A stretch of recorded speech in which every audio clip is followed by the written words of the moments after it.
सभी साथियों को मैं नमस्कार। स्वागत है आपका आज 18 सितंबर के जनसत्ता विश्लेषण में। आइए जानते हैं कौन सी खबरें हमारे लिए आगामी परीक्षाओं के लिए महत्वपूर्ण रहेंगी। बाकी अगर आप लोग रेगुलरली वीडियोस देख रहे हैं तो आपको धीरे धीरे अपने आप में एक परिवर्तन नज़र आएगा, जिससे आप बेहतर उत्तर लिख पाएंगे, या फिर अगर आपके सामने कोई भी MCQ सॉल्व करने को लाया जाएगा तो आपके सोचने की क्षमता अलग होगी। इसलिए कहा जाता है कि रेगुलर रहिए, सारी वीडियोस को, अखबार को, न्यूज़पेपर को रीडिंग रेगुलरली करिए, क्योंकि जो छात्र रेगुलरली ये काम करता है वो किसी अन्य सामान्य छात्र के मुकाबले ज़्यादा नॉलेज को गेन कर पाता है, ज़्यादा ज्ञान को अपने अंदर समाहित कर पाता है। आइए शुरू करते हैं ये विश्लेषण। सिराज के, जैसे हम जानते हैं, मोहम्मद सिराज हमारे बहुत ही अच्छे गेंदबाज हैं भारतीय क्रिकेट टीम के। अभी श्रीलंका को इन्होंने हरा दिया है। एशिया कप में विजय हासिल करी है, तो ये ध्यान रखिएगा। ये RO जैसी वैकेंसीज़ में या वनडे एग्ज़ाम्स में रेगुलरली पूछा जाता है। एशिया कप के लिए लड़ाई चल रही थी, मैच कहेंगे इसे हम। जैसे हम आगे बढ़ते हैं, हमारे सामने देश की महत्वपूर्ण लोकतांत्रिक यात्रा का साक्षी रहा है संसद। जैसे कि हम जानते हैं कि संसद भवन को अब सेंट्रल विस्टा नामक नई बिल्डिंग में परिवर्तित कर दिया गया है। जो सेंट्रल विस्टा बिल्डिंग होती है, सेंट्रल विस्टा, ये होगी देश की नई पार्लियामेंट। तो थोड़ा सा इतिहास जान लेते हैं। जो आपकी मौजूदा भवन है, ये लगभग 96 ईयर, 96 साल से ज़्यादा का समय बिता चुका है। ठीक है। 19 सितंबर को इसने पहली बार अपना काम शुरू करा था। इस बिल्डिंग में काम शुरू हुआ था आपका 19 सितंबर को, मतलब देश के राजकाज का काम।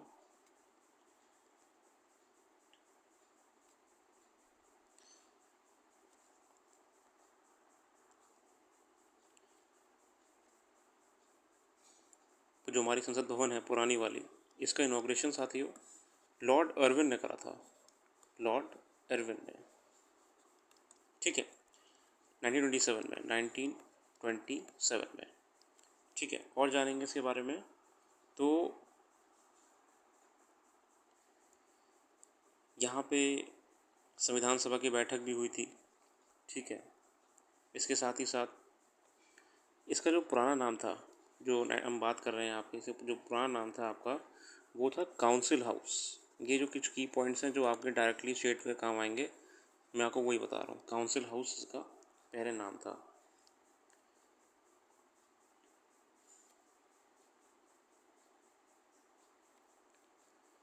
इसके डिज़ाइनर्स कौन थे? हर्बर्ट बेकर साहब थे। हर्बर्ट बेकर और एडवर्ड लुटियंस। ठीक है, लुटियंस साहब थे और हर्बर्ट बेकर साहब थे। और ये हर्बर्ट बेकर ही थे जिन्होंने लॉर्ड इरविन को इनॉग्रेशन के वक्त इस भवन काउंसिल हाउस की, जिसे उस समय काउंसिल हाउस कहते थे, इसकी चाबी दी थी कि आइए सर, इसको आप इनॉग्रेट करिए। ये कुछ की पॉइंट्स हैं, हमको ध्यान रखना ज़रूरी है इस संसद भवन को लेकर। सेंट्रल विस्टा के बारे में हम जानते हैं कि ये नया भवन आपका बना है। State of the art, world class level पे इसका निर्माण कराया गया है। सारी बेहतर चीज़ें इसमें मौजूद हैं इस समय। ये अगली खबर आपकी है, जो हाल ही में चल रही अंतर्राष्ट्रीय परेशानी है, निपा वायरस। जो एक विषाणु है जो इस समय बहुत ही आक्रामक रूप में नहीं आया है, लेकिन अभी समस्या बना हुआ है। ठीक है, इसके बारे में जानते हैं।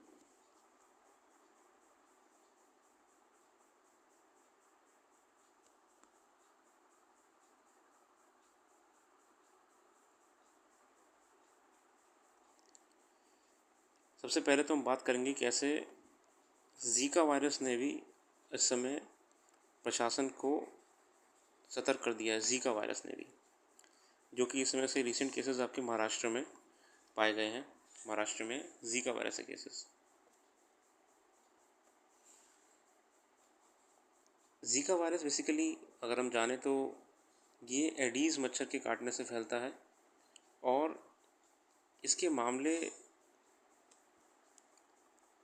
इस समय महाराष्ट्र में और आसपास के थोड़े बहुत क्षेत्र में देखे गए हैं।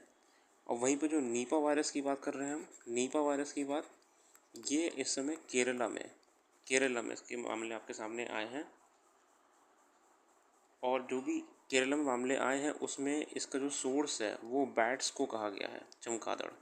ये बैट्स के काटने से, या सॉरी बैट के काटने से नहीं, बैट्स फैला रहे हैं। कैसे फैलाते हैं हम आगे जानेंगे।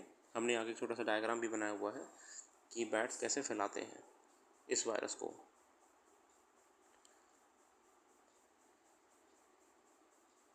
अगर हम नीपा की ही बात करें तो WHO के हिसाब से नीपा वायरस कोई नया नहीं है। नीपा वायरस आपका सबसे पहले सन 1998 में चर्चा में आया था, 1998 में। और ये नाम नीपा कैसे पड़ा, इसको जानिएगा। नीपा बेसिकली मलेशिया में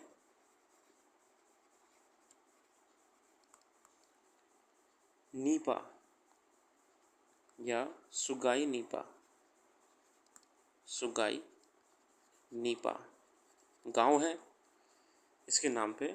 यहाँ पे सबसे ज़्यादा संक्रमण के केस आए थे उस ज़माने में 1998 में, तब से इसको नीपा वायरस कहा गया। ठीक है।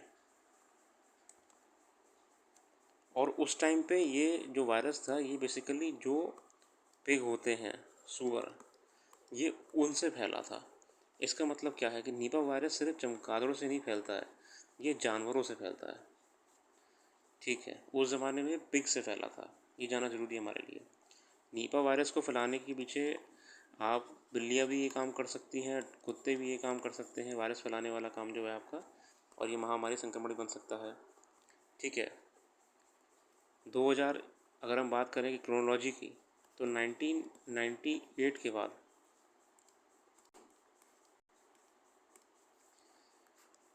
1998 के बाद 2001 में सिंगापुर में ये केस आए थे नीपा वायरस के। और 1998 में ही सिंगापुर, मलेशिया में केस आए थे। और 2001 में बांग्लादेश में केस आए थे। बांग्लादेश में नीपा वायरस के केसेस जो थे आपके, जो कि गंभीर केस थे।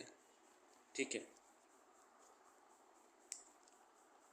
आगे जानते हैं। तो अभी तक हमारे कितने देश हमारे सामने आ गए हैं जो नीपा वायरस संक्रमित हुए हैं आपके। अगर हम यहाँ बात करें तो हमने बात कर ली है मलेशिया के बारे में, फिर हमने बात करी है सिंगापुर के बारे में, फिर हमने बात करी है बांग्लादेश के बारे में। मतलब कि पहले इन देशों को संक्रमण देखा गया था। ठीक है। और अभी इंडिया तो है ही आपका, और आसपास के और क्षेत्र भी हैं, पर अभी वर्तमान में इंडिया भी इसके चपेट में आ चुका है। और इंडिया में कब आया था ये ध्यान रखिएगा, 2018 में पहला केस आया था नीपा वायरस का केरला में। ठीक है।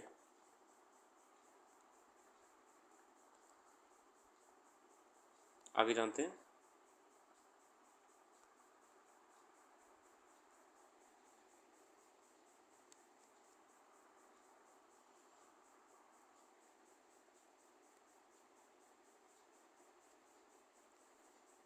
छः से 21 दिन के अंदर अंदर इसका जो है आपका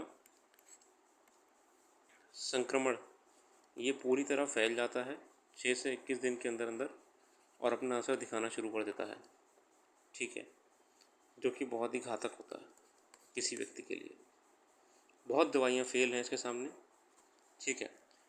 लोगों को सांस लेने में दिक्कत होती है, सांस रुक जाती है ना, मस्तिष्क में सूजन आती है, और बुखार आता है, आलस आता है, बिल्कुल सोने का मन करता है, सिर दर्द रहता है, मांसपेशियों में खिंचाव रहता है, उल्टी आती है, गले में दर्द रहता है, तमाम समस्या आती हैं, जो एक तरीके से जो आपका एक बहुत ही सीरियस लेवल पे ये बीमारी आपको परेशान कर सकती है।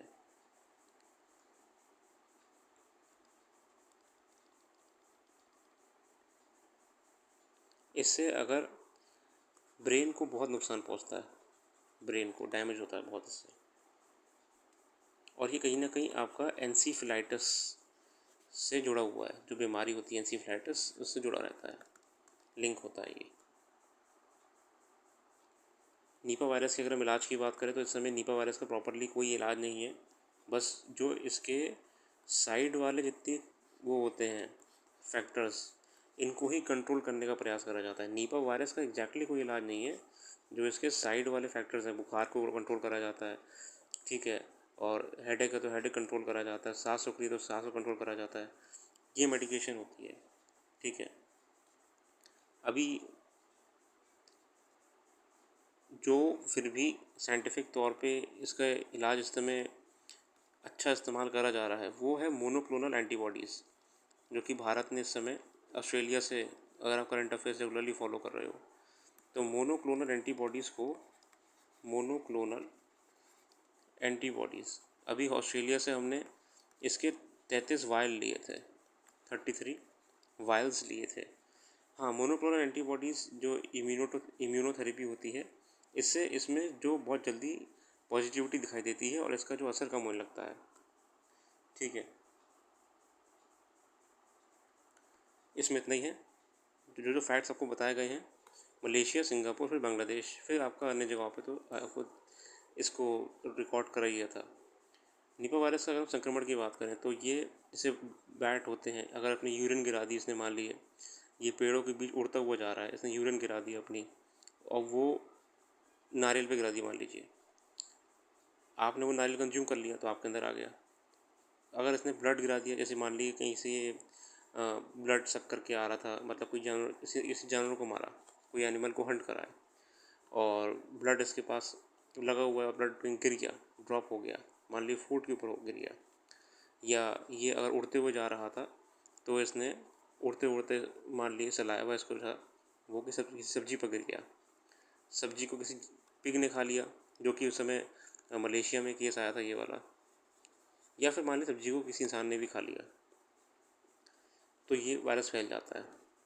एनिमल को फैलता ही है आपका, खासकर बैट के मैक्सिमम केस इस पर रिकॉर्ड करे गए हैं मेजरली, क्योंकि देखिए डॉग्स और कैट्स इतनी जल्दी कंटेमिनेट नहीं होते की चीज़ से, बैट्स सबसे ज़्यादा प्रोन होते हैं ऐसे हार्मफुल वायरसेस को लेके।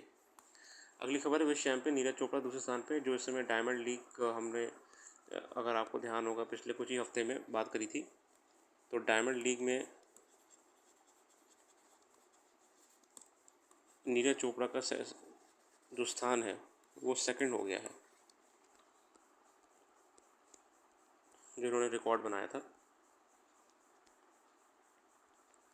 ओलंपिक और विश्व चैंपियन जो भाला फेंक खिलाड़ी Neeraj Chopra diamond league finals के अपने खिताब का बचाव करने में नाकाम रहे और शनिवार को यह 83.80 मीटर के सामान्य प्रदर्शन के साथ दूसरे स्थान पर रहा। पिछले महीने विश्व चैंपियनशिप का स्वर्ण पदक जीतने वाला 25 साल के चोपड़ा को हेवेट फील्ड पर हुए फाइनल में जूझना पड़ा, ठीक है। तो इस समय डायमंड लीग में इन्होंने 83.80 का रिकॉर्ड बना के सेकंड स्थान हासिल करा है। ये बेसिकली वन डे इवेंट होता है, और इसमें 13 स्टेजेस होती हैं, 13 स्टेजेस होती हैं।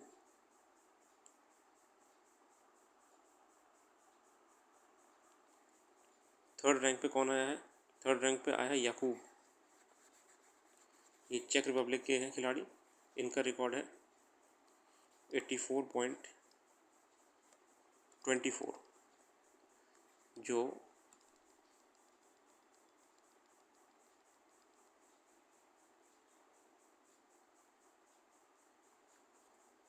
नीरज चोपड़ा,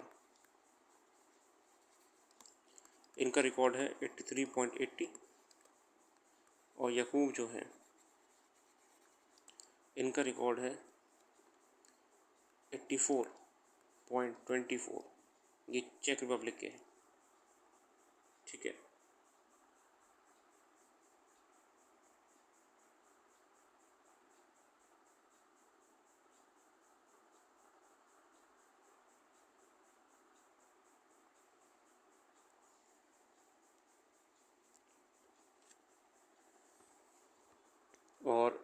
इसमें मैं करेक्शन करना चाहूँगा कि यकूब तीसरे स्थान पे नहीं है। यकूब जो हैं आपके ये विनर हैं, थोड़ा नोट्स में एरर हो गया था। ये विनर हैं और ये यकूब का तीसरा डायमंड लीग था, तीसरी बार डायमंड लीग में ये आपके आए थे। और जो थर्ड रैंक है बेसिकली वो फिनलैंड के ओलिवर हेलेंडर की है। मैं समझ चाहता हूँ इसमें आपके यकूब आपके फर्स्ट रैंक पे है और ये इनका तीसरी डायमंड लीग थी। नीरज चोपड़ा सेकंड रैंक पे हैं डायमंड लीग में और ओलिवर थर्ड रैंक पे है। ओलिवर जी फिनलैंड को बिलोंग करते हैं, फिनलैंड से हैं। इनके देश भी याद कर लीजिएगा, कभी कभी पूछ लेता है कि कौन से देश से संबंध था। फिनलैंड से हैं और यकूब जी चेक रिपब्लिक से हैं। ठीक है,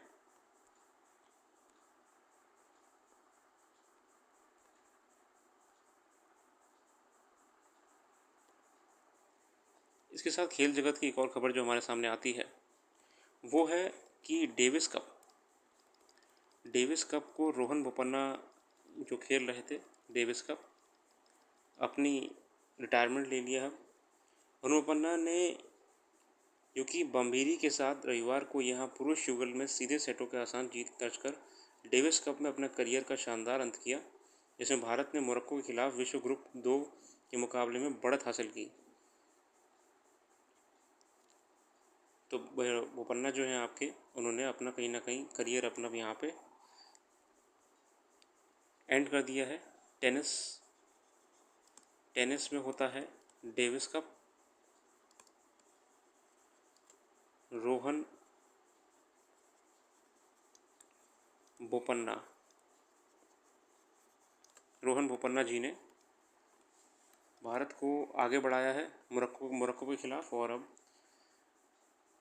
कहीं ना कहीं अपने करियर को भी विराम दे दिया है।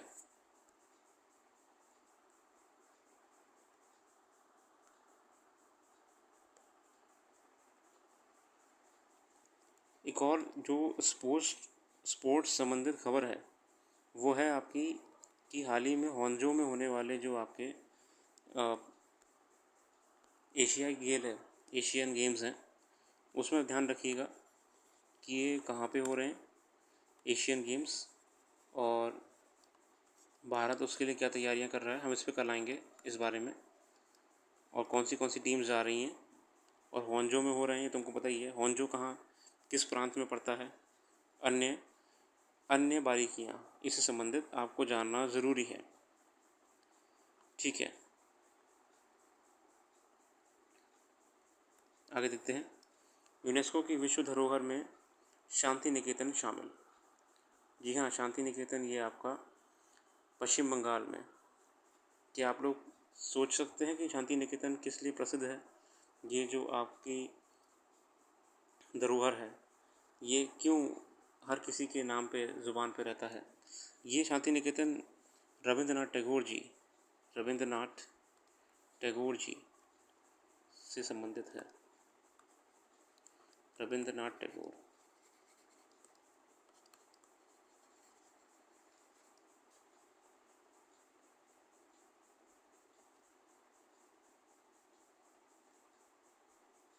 यहीं पे टैगोर जी ने विश्व भारती की स्थापना करी थी।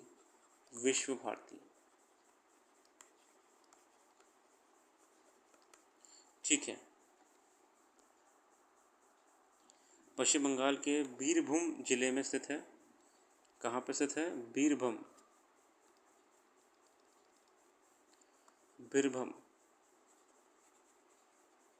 जिले में स्थित है।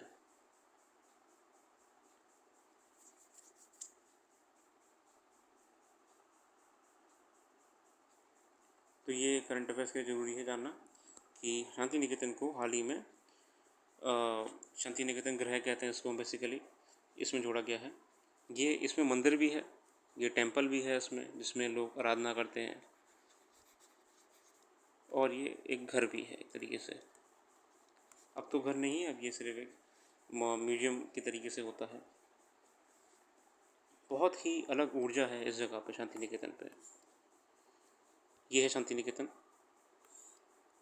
आगे जानते हैं ये वुमेन रिजर्वेशन बिल के बारे में। ये चर्चा में अभी चल रहा है, ये बेसिकली है क्या। वुमेन रिजर्वेशन बिल में क्या क्या है, ये क्या बातें करी गई हैं और क्या इसमें गवर्नमेंट ने प्रयास करा है वुमेन रिजर्वेशन बिल में।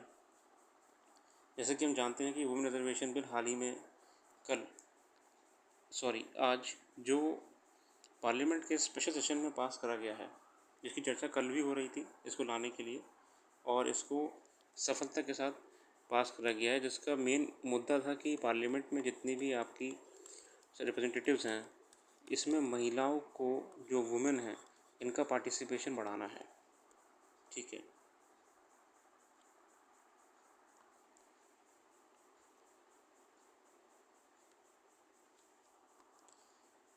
कुछ जो की फैक्ट्स हैं वो जान लेते हैं पहले कि इस समय लोकसभा में 78 वुमेन 78 वुमेन एमपीज़ हैं। 78 वुमेन एमपीज़ हैं, जो कि पूरी लोकसभा का, अगर हम बात करें पूरी लोकसभा का, मात्र 15% है। मतलब पूरी मतलब क्या, अभी इस समय आपके 543 मेंबर हैं, तो इसका 15% आपकी इस समय पूरी स्ट्रेंथ का है। ठीक है। और जो राज्यसभा है उसमें आपके इस समय 14% महिला रिप्रेजेंटेटिव हैं राज्यसभा में, आपके 14% ओनली। ठीक है। बाकी अगर अन्य विधानसभाओं की बात करें हम, तो 10% से ऊपर ग्राफ किसी का नहीं गया है। 10% जो हमारी स्टेट असेंबलीज़ होती हैं, इसमें ग्राफ ऊपर से किसी का नहीं गया, कुछ में तो इससे भी कम है। ये ज़रूरी था कि वुमेन का पार्टिसिपेशन बढ़ाया जाए। ठीक है। हालांकि बिहार, हरियाणा, पंजाब, राजस्थान, उत्तराखंड में 12% की भी रिकॉर्ड इसमें दर्ज करा गया है, लेकिन वो भी इतना बेहतर नहीं है। हाँ, मैं इसमें करेक्शन करना चाहूँगा कि पश्चिम बंगाल, झारखंड, छत्तीसगढ़ में 14% भी रहा है, 14.4%। ठीक है। तो ये देख सकते हैं कि कितना ज़रूरी था इस विधेयक को लाना, और इस विधेयक को ला के सरकार ने बहुत ही, वुमेन रिप्रेजेंटेशन बहुत लंबा इशू रहा है। अगर हम बात करें सोशल जस्टिस की, अगर हम बात करें वुमेन रिप्रेजेंटेशन की, तो ये बहुत ज़रूरी है हमारे समाज में महिलाओं को उनका अधिकार प्रोवाइड कराना। और वो तभी हो पाएगा जब हम खुद पार्लियामेंट में उनको वो सम्मान दे पाएंगे। ठीक है। सोशल जस्टिस की बात करें अगर हम, सोशल जस्टिस की या एक्विटी की, वुमेन पार्टिसिपेशन की, जेंडर पैरिटी की, सब जगह हम महिलाओं को एक बराबर लाने का प्रयास करते हैं। और वुमेन रिजर्वेशन बिल तो ये बहुत लंबे समय से रहा है। अगर हम बात करें 1989 में तब भी ये लाया गया था। ठीक है। मगर तब क्या हुआ था कि लोकसभा में पास हो गया था, मगर जो राज्यसभा थी उसमें फेल हो गया था। फिर नरसिम्हा राव साहब लाए थे उस बिल को 1992 में। मैं से हिस्ट्री बताता हूँ आपको। 1989 के बाद 1992 में नरसिम्हा राव लाए थे, पीवी नरसिम्हा राव, 1992 में। ठीक है। तब ये पास हो गया था। अब इसमें अमेंडमेंट्स करे गए हैं। ठीक है। अटल बिहारी वाजपेयी भी लाए थे 1998 में, और नए रिफॉर्म्स ला के, तब भी ये फेल हो गया था। ये मतलब आया है, गया है, कई बार डिक्लाइन हो गया है।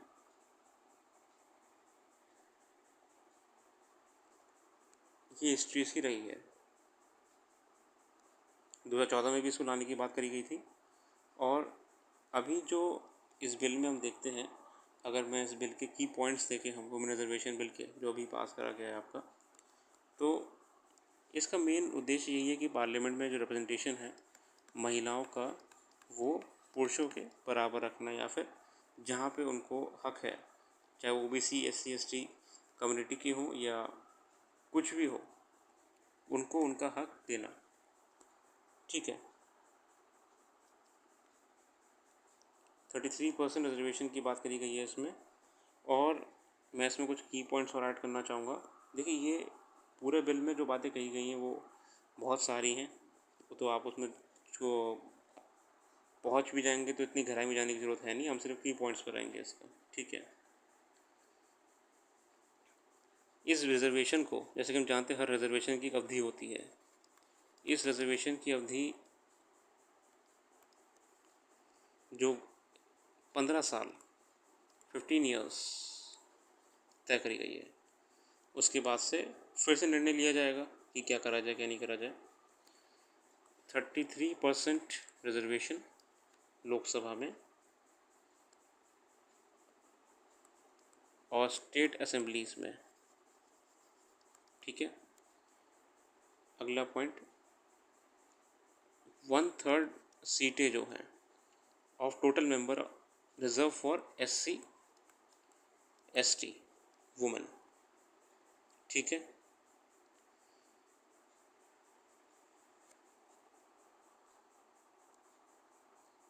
ठीक है, बस इसमें इतने ही पॉइंट ज़रूरी हैं जो आपके लिए परीक्षा उपयोगी रहेंगे।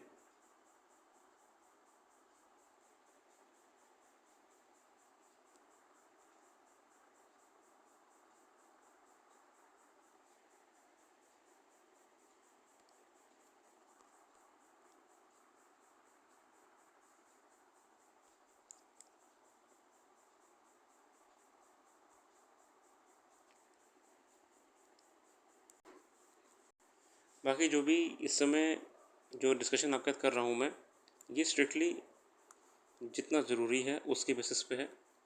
तो अगर हम अनंत चीज़ों में जाएंगे तो फिर तो घंटों घंटों की वीडियो बन जाएगी। हाँ बिल्कुल, हम इन टॉपिक्स पे अलग से बनाया करेंगे आवश्यकता अनुसार, मगर अभी जितना ज़रूरी था उतना हमने आपके साथ साझा करा है। आप भी इसका अपने आप से और कहीं से फैक्ट्स आप लिखना चाहें तो आप लिख सकते हो। बाकी टू द पॉइंट जो एडिटोरियल्स के हिसाब से, जो आर्टिकल के हिसाब से ज़रूरी था, आपको बता दिया है। और मैं आपसे रिक्वेस्ट करूँगा कि एक बार समय निकाल के ज़रूर पुराने वीडियोस को जाकर देखा करिए, शेयर करिएगा अपने साथियों में, ताकि हर किसी को ये छोटी सी पहल पहुँचे। बाकी अपना कीमती समय देने के लिए बहुत बहुत धन्यवाद सभी साथियों। आपका दिन शुभ हो। मैं एम.आर. मिश्रा कल फिर आऊँगा एक नई वीडियो के साथ। धन्यवाद।